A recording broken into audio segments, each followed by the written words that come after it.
2017 में उत्तर प्रदेश के उन्नाव में एक घटना होती है। नाबालिग लड़की से बलात्कार होता है। बलात्कार करने वाला कोई और नहीं, भाजपा विधायक कुलदीप सेंगर होता है। 2019 तक पीड़िता की शिकायत के बाद लगातार जांच होती है, कोर्ट में सुनवाई होती है। 2019 में सजा सुनाई जाती है कुलदीप सेंगर के लिए उम्र कैद की। लेकिन 24 दिसंबर 2025 को एक बड़ा खेला होता है। कुलदीप सिंह सेंगर की सजा माफ कर दी जाती है, सस्पेंड कर दी जाती है सजा। एक तरफ बेटी पढ़ाओ बेटी बचाओ का नारा दिया जाता है, दूसरी तरफ उन्हीं बेटियों को भाजपा के लोगों के हवाले कर दिया जाता है। हम दिखाएंगे कुछ ऐसे लोगों के चित्र जो रेप के दोषी हैं और वह सभी लोग कहीं ना कहीं भाजपा से जुड़े हुए हैं।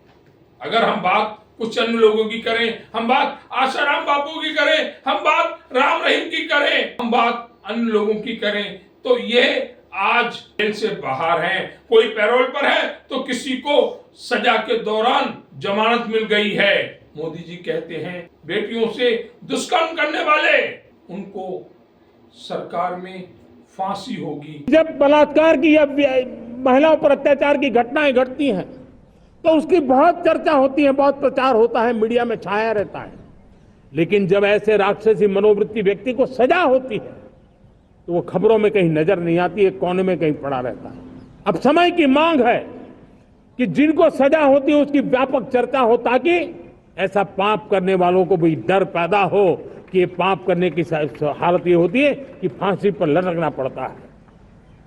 और मुझे लगता है कि ये डर पैदा करना बहुत जरूरी है। कहां है फांसी? किसी को हुई आज तक? बल्कि जितने रेप केस आपकी सरकार में आए हैं, कहीं ना कहीं आरोपियों को जमानत मिली है, सजा माफ हुई है। क्या कहेगा देश? बेटियों पर इस तरह का जुल्म होने के बाद भी आपकी पार्टी बलात्कारियों के साथ खड़ी होती है। आप कहते हैं कि बेटी बचाओ बेटी पढ़ाओ, नारा तो होना चाहिए कि बेटी पढ़ाओ, बेटी को सिर्फ और सिर्फ भाजपा के उन दरिंदों से बचाओ जो बेटी पर गिद्ध जैसी दृष्टि डाले हुए हैं। आरोपी चाहे कोई भी हो, लेकिन नुकसान खामियाजा पीड़िता बेटी हो रही है। यही बेटी अगर भाजपा के किसी बड़े नेता की होती तो क्या भाजपा अपनी तरफ से उस व्यक्ति की सजा माफ करा पाती?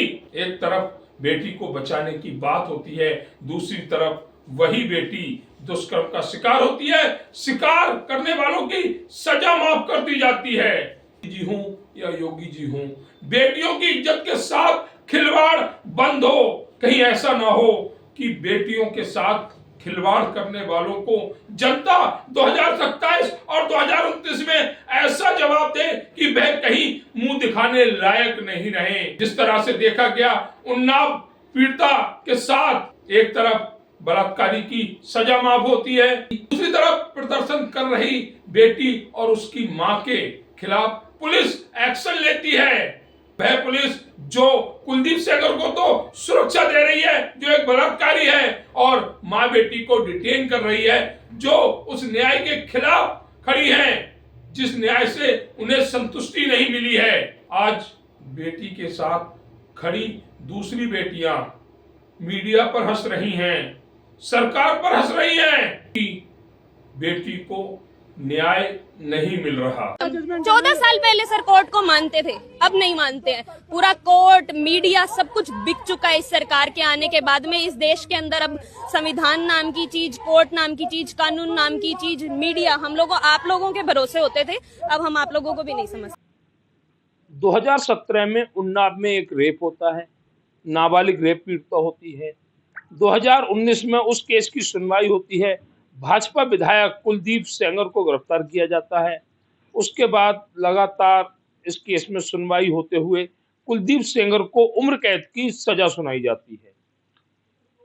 दिसंबर 2025 एक बुरी खबर उन सभी बेटियों को मिलती है जो 2019 में इस सजा से खुश थी।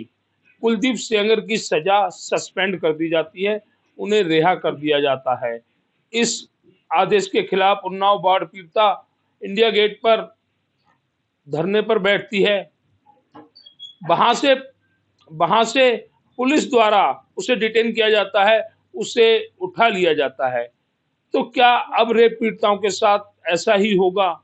क्या न्याय के लिए यही हाल उन सभी बेटियों को देखने को मिलेगा जो कहीं ना कहीं ऐसे दुष्कर्म का शिकार हो जाती हैं? तो उसी की राय जानने के लिए इस समय हम जुड़े हुए हैं पूर्व में चुनाव लड़ चुकी उषा रानी जी से, जो पूर्व प्रत्याशी के साथ साथ समाज सेविका भी हैं। तो उनकी अपनी राय क्या है कि जिस तरह से उन्नाव रेप पीड़िता को जो अन्याय मिला है, जो अन्याय उसके साथ हुआ, उस पर उनका क्या कहना है? नाम क्या आपका? उषा रानी। उषा जी, एक उन्नाव में एक नाबालिग के साथ रेप होता है, एक विधायक को उम्र कैद की सजा होती है, लेकिन कल उसकी सजा सस्पेंड कर दी जाती है। तो एक बहन, एक बेटी और एक माँ होने के नाते आप क्या आपकी निजी राय देंगी इस प्रकरण को लेकर?